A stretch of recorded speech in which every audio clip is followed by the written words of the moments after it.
5 time نماز پڑھنا پابندی سے آسان نہیں ہے، بلکہ بہت زیادہ مشکل ہے. یہ وہی کر سکتا ہے جس کا واقعی اللہ پر ایمان ہو، کیونکہ ایک دن کی بات تھوڑی ہے.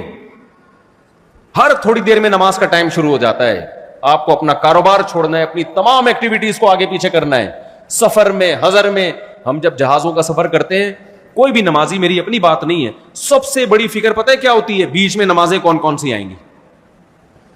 جو شخص بھی نمازی ہوگا نا، جہاز میں سفر کرے، ٹرین میں سفر کرے، بس میں سفر کرے، اس کے لیے سب سے بڑی ٹینشن کیا ہے؟ یار نماز کیسے پڑھوں گا.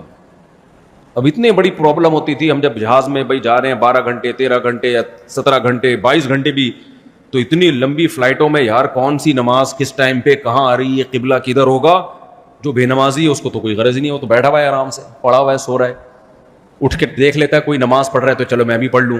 لیکن جس کو نماز کی حفاظت کرنی ہے، اس کے لیے سفر میں سب سے بڑی ٹینشن کیا ہے؟ نماز کیسے پڑھوں. تو یہ اللہ کا کتنا فضل ہو گیا. دیکھو سائنسی ترقی نے بہت سارے مسائل حل کر دیے ہیں. آج کل ایک ایپلیکیشن آ گئی ہے حلال ٹرپ کے نام سے، جو جہازوں میں سفر کرتے ہیں نا وہ انسٹال کر لیں. حلال ٹرپ کے نام سے، اس میں کیا ہوگا، آپ اپنی فلائٹ کا ٹائم لکھو، یہ جہاز یہاں فلائٹ نمبر ڈالو اور لکھ دو کہ یہاں سے لے کے کس ملک میں جا رہا ہوں میں، تو وہ لوکیشن ڈال دو اس میں، یعنی وہ خود پوچھ لیتا ہے آپ سے، جو سوال پوچھا اس کا جواب دے دو بس. اب میں کیا ڈیٹیل میں جاؤں. جب آپ وہ حلال ٹرپ ڈاؤن لوڈ کرو گے تو جو پوچھے اس کو بتا دو. آپ بتاؤ گے نا تو وہ نمازوں کا ٹائم بتا دے گا. جہاز میں یہ بتائے گا کتنے بج کے کتنے منٹ پہ ظہر کا وقت شروع ہو رہا ہے، کتنے بج کے کتنے منٹ پہ عصر کا وقت شروع ہو رہا ہے، کتنے بج کے کتنے منٹ پہ مغرب کا وقت شروع ہو رہا ہے. اور جب مغرب کا وقت ہوگا تو وہ تیر کے نشان سے بتاتا بھی یہ قبلہ کدھر ہوگا.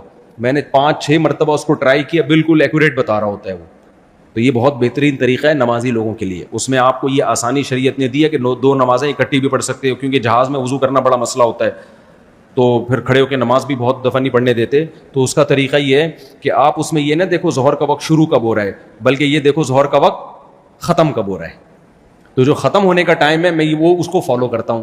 مثال کے طور پر اس میں لکھا ہے، اچھا اس میں 2 ٹائم آ رہے ہوتے ہیں. ایک وہ ٹائم آتا ہے کہ جو آپ کے کنٹری کا ٹائم ہے جہاں سے آپ اڑے ہو. ایک وہ ٹائم آتا ہے جو جہاز میں جہاں آپ ہوگے اس ملک میں کیا ٹائم ہے. تو آپ نے وہ ٹائم لینا ہے جو یہاں سے اڑنے والا، گھڑی کو اس حساب سے رکھنا ہے. مشکل بات تو نہیں کر رہا میں، گھڑی کو اس حساب سے کر دیا آپ نے. جیسے ہم جب کراچی سے اڑے تو فرض کرو یہاں رات کے 9 بج رہے ہیں، یہ والی گھڑی چینج نہیں ہوتی. موبائل جو ہے نا وہ جس ملک میں جہاز جائے گا اس حساب سے اپنے آپ کو چینج کر لیتا ہے موبائل. تو موبائل کا ٹائم نہیں، یہ والی گھڑی مینول گھڑی جسے کہتے ہیں. تو اس کا ٹائم بھی آ رہا ہوتا ہے کہ یہاں کے حساب سے اتنے بج رہے ہوں گے، اتنے بج رہے. تو میں کیا کرتا ہوں بھائی، ظہر میں دیکھا کہ ظہر کا وقت ختم کب ہو رہا ہے. فار ایگزامپل ظہر کا وقت یہاں کے ٹائم کے حساب سے ختم ہو رہا ہے 5:25 پہ. تو ہم کیا کریں گے بھائی، 5:20 پہ اٹھیں گے، جا کے وضو کیا، ٹیشو سے نیچے سب صاف کیا جہاز میں، تاکہ وہ لوگ یہ نہ سمجھیں کہ کمبخت نمازی لوگ ہمارا واش روم کا بیڑا غرق کر کے باہر نکلتے ہیں. کیونکہ نمازی یوں چھینٹے مارتا ہے نا، آج کل دیکھا ہے آپ لوگوں نے وضو بھی لوگ کیسے کر رہے ہوتے ہیں، یوں کر کے پھڑک پھڑک چھپڑتے مار رہے ہوتے ہیں، سارا نیچے گند ہو جاتا ہے. تو تمیز سے وضو کرو میرے بھائی. اس کے بعد ٹیشو سے نیچے کا ایریا بولو صاف کر دو، تاکہ نمازیوں کا امیج جہاز کے عملے کے نزدیک خراب نہ ہو کہ یہ کوئی کمبخت نمازی آیا جو کیچڑ کر کے گیا یہاں پہ. اس کو صاف کر کے پھر آپ نے اس کو ڈسٹ بن میں پھینکا، اپنے ہاتھ صابن سے اچھی طرح دھو لیا، آپ نے نکل کے آیا. تو 5:20 پہ گئے، 5:30 پہ ظہر قضا ہو رہی ہے، تو 5:25 پہ آپ نے ظہر کی نیت باندھ لی، 2 رکعت پڑھ لیا آپ نے. قبلے کا پتہ چل جاتا ہے اس میں. جیسی سلام پھیرا 1-2 منٹ آپ ٹھہرو، عصر کا وقت داخل ہو جائے گا.